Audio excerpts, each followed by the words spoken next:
There were several surprise teams in college football this past season. We're going to give you the top 10 surprise teams, and this is based off of how big of a surprise they are. So in terms of what they were expected to do in the preseason and where they actually finished at the end of the season. So again, biggest surprises starting, we're going to rank these from the from 10 to 1 up to the biggest surprise team, or the team that I think was the biggest surprise. So let's start with number 10. The Florida Gators. Florida finishes 7-5, and you look at that record, and I guess it's not that big of a surprise, but when you look at their schedule and kind of how things were expected to go, and even as we got into the season, would anyone have predicted this team to go 7-5 after losing to Miami and Texas A&M? I don't think really anyone would have. They were able to get some big wins at the end of the season. I'm talking about LSU and Ole Miss. Those two wins, really, that's what got them to 7-5. Now, I predicted this team to go 6-6, so I wasn't shocked that they went 7-5. But again, beating both LSU and Ole Miss, and it also helped out that Florida State was terrible this season. But you look at Graham Mertz, he got injured. DJ Lagway steps in, and he was, I think, better than expected for a true freshman. You never know what you're going to get with true freshmen. This team also had a lot of injuries. They dealt with a lot, and for them to get to 7-5, a huge accomplishment, and I think Florida a big surprise this season. Number 9, SMU. SMU finishes 11-2. Of course, the loss in the ACC championship. Some people might have them higher on the list, but for me, when I looked at them in the preseason, I was actually in between like 9-3 and 10-2. So I was very high on SMU. I thought they were going to have a good season. You look at wins over Florida State and Louisville. Those are big wins. Those are probably in the preseason games that you thought they might lose. But again, if you looked at their schedule in the preseason and I just went with the favorites, I would have probably had them at 10-2. I would not have had them losing to BYU. That was actually a bit of a surprise. And again, if you told me this team was going to start 2-1 with a loss to BYU, yeah, I would have thought you were crazy if you said this team was going to win the rest of their games. But they did, and part of it, the ACC's not very good, but still, I think you got to give SMU a lot of credit. They were very close to winning the ACC, but just getting there, that was big. So yeah, big surprise from SMU this season. Number 8 is Duke, also in the ACC. Duke 9-3. Yes, Duke was 9-3, a very quiet 9-3. They lost to Georgia Tech, SMU, and Miami, all good teams. It helped that Florida State was terrible. That was a win for them. NC State, they beat them on the road. Virginia Tech, they beat them. Those are games you looked at in the preseason and thought, yeah, no way Duke wins those games. North Carolina, they were able to win. They went on the road and beat Northwestern. With Manny Diaz coming in, you thought this team would probably be pretty solid on defense, but the offense wasn't bad either. They were good enough with a solid defense to get to 9-3. And again, I stand by the fact that this team should have been ranked. And I have really no idea why they were not ranked at the end of the season.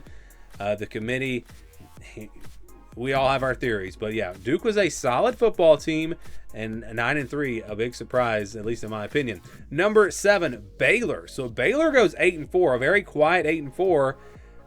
Again, some of these teams just had sneaky good records. And so the thing with Baylor, it's not even that they went 8-4. It's the fact that they started 2-4. Yes, this team started 2-4. They lost to Utah. They lost to Colorado. In overtime, by the way, that was a close game. Lost to BYU. That was a close game. They lost to Iowa State on the road.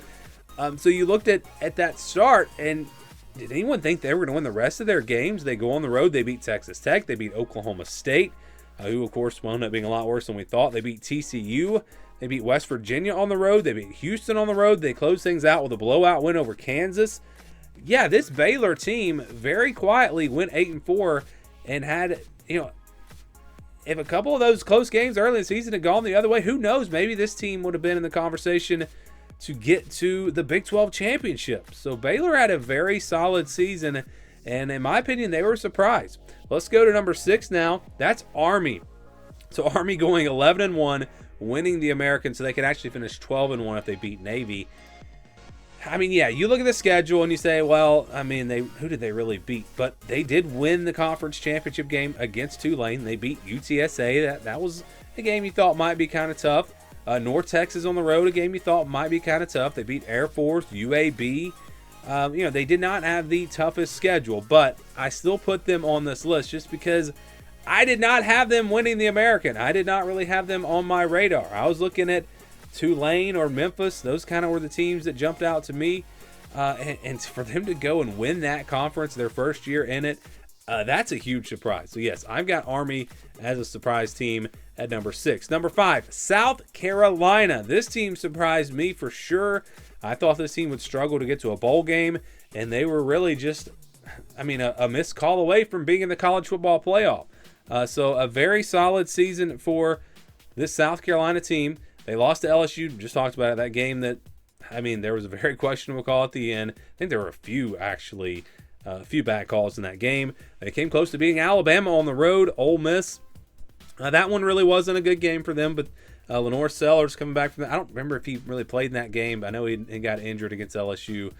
They beat Kentucky, they beat Oklahoma 35-9. They beat Texas A&M 44-20. They won their final 6 games. This was one of the hottest teams in the country coming down the stretch. And again, it's a team that I thought would struggle to get to a bowl game. Lenore Sellers was better than expected, and the defense was, I thought their defense would be pretty solid, but that pass rush, that defensive line turned out to be legit. They were really, really good, and they're young, and they're going to be good next year. This is a team that I think can build off of this season and possibly get into that playoff conversation next year. But, just from where I expected them to be preseason to where they finished, South Carolina, definitely a surprise at 9-3. Number 4, another team that went 9-3, Illinois. This is a team that I said in the preseason, I said this team would be the worst team in the Big Ten.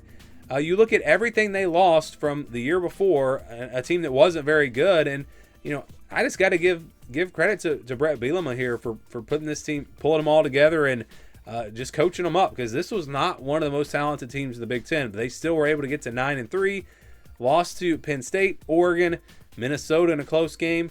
All those losses came to pretty good teams. Who did they beat? Well, they did beat Michigan 21-7. They beat Nebraska on the road. They beat Kansas. That was a big surprise early in the season. They beat Michigan State, Rutgers. Those teams were decent this year. So, yeah, Illinois really surprised me. And I've said this before. I always miss on this team. I don't know why. If I pick them to be good, they turn out to be bad. If I pick them to be bad, they turn out to be good. So if you're an Illinois fan, you need to be hoping for me to predict a bad season next year. We'll see. A long ways away from getting to those predictions. But 9-3, surprise for sure. Number 3, BYU. So this is a team that I thought would be one of the worst teams in the Big 12. Not the worst. I think I had Cincinnati as kind of the worst team in that conference. But it was a young team. I just didn't know what to expect. Retzlaff at quarterback wound up being really good for them, a guy that I really didn't know much about. And I think that was a big difference from what we expected in the preseason. The defense was pretty solid for them.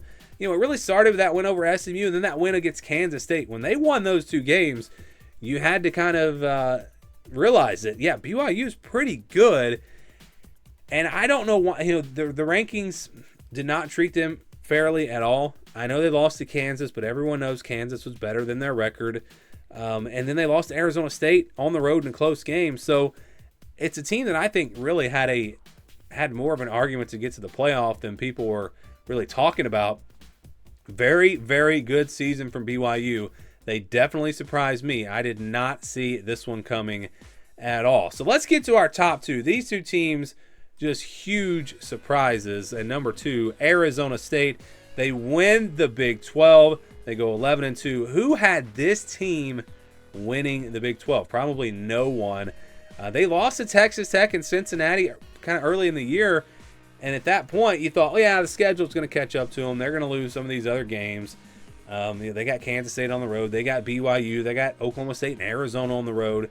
And part of this, again, was Oklahoma State, Arizona, 2 teams that we thought were going to be good. They were not. And that does play into this. But Arizona State proved in that Big 12 championship, this is a very good team. It's a team that, who knows, could even possibly win a playoff game. Can't wait to see how that goes down. But it's also a team that got better as the season went along. Kenny Dillingham, I said this before, I think he's one of the next great coaches in college football. Just a phenomenal job that he did. And again, I'm going to give myself a little bit of credit. I know I've said this before. I did say that Arizona State was a team to watch out for in the Big 12, that this could be a surprise team, but I did not expect them to do what they did. By surprise team, I thought maybe they get to 8-4 because they were predicted to be really bad. I think a lot of people had them finishing dead last in the Big 12. They definitely surprised those people. They surprised me, maybe not as much as some of the other people, but again, when you look at how some of the teams were not as good as expected in the Big 12, if I had known that Oklahoma State was not going to be very good, that Arizona was not going to be very good, I might have had the guts to put Arizona State at maybe even a 9-3 or something like that. But still, winning the Big 12, no, I did not see that one coming. Number 1 is Indiana. I think this is the surprise team. And it's kind of a similar scenario where the schedule just turned out to not be very tough. I mean, you look at who did they beat? They beat UCLA, Maryland, Northwestern, Nebraska, Washington, Michigan State, Michigan, Purdue. None of those teams were really very good. And when they played Ohio State, they really weren't all that competitive. So is this team really a surprise team, or are they just a team that's overrated? Well, I don't care. I don't care about the schedule. If you go 11-1 in the Big Ten, that means you're a really good team. And Indiana's a really good team. Will they win a playoff game? I don't know about that, but I do believe it's a solid team. I believe it's a top 25 team, and I think it's a team that is better than we expected them to be. But when you look at that record, 11-1, you have to say this is the biggest surprise in college football. Now, Indiana was another team that I said could be a surprise team this season. In the Big Ten, I thought this was one of those surprise teams, but it was kind of like Arizona State. I thought they might get surprised and get to 8-4, maybe 9-3, not get to 11-1, not get to the college football playoff.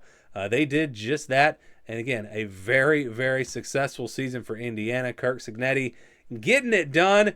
That was part of the reason why I thought they could be a surprise. Curtis Rourke coming over, I think, is a really solid quarterback as well. Or I thought that preseason. I still think that. And so there were some pieces that made you think Indiana could be pretty good this year. But 11-1, no, didn't see that one coming. In my opinion, they were the biggest surprise. So who were the big surprise teams for you? Who surprised you the most? Let me know down in the comments below.